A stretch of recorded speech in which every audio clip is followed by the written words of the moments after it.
বাড়ির বাগানের যে গাছটি আছে আম গাছটি প্রায় ঝড়ে দেখছি সব ড্রেনে আমগুলো পড়ে যাচ্ছে।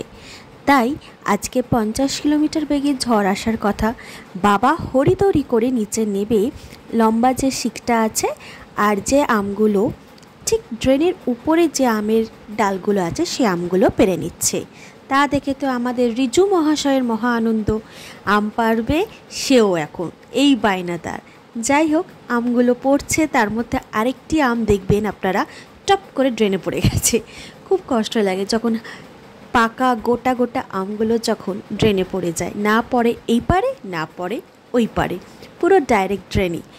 ঝড় আসার আগেই সেই কারণে আকাশের মুখ গম্ভীর হয়ে গেছে, আর সেই গম্ভীর মুখের আকাশের নিচে দাঁড়িয়ে আমাদের ভয়ে আমরা আশঙ্কিত হয়ে গেছিলাম যদি আমগুলো আবার মাটিতে পড়ে না গিয়ে ড্রেনে পড়ে যায়।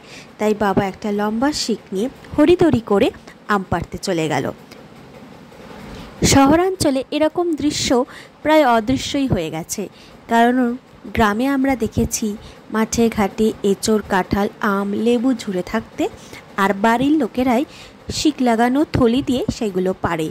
এখন শহরাঞ্চলে গাছ কোথায়, শুধু কংক্রিটময়।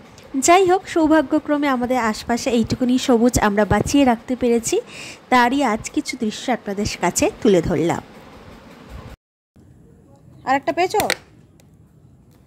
আরেকটা ওইদিকে পড়েছে, ওই ড্রেনের কাছে আমাদের।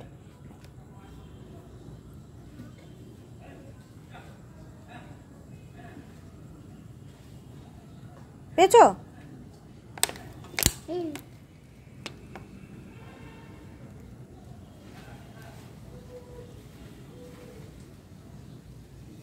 কটা পেলে?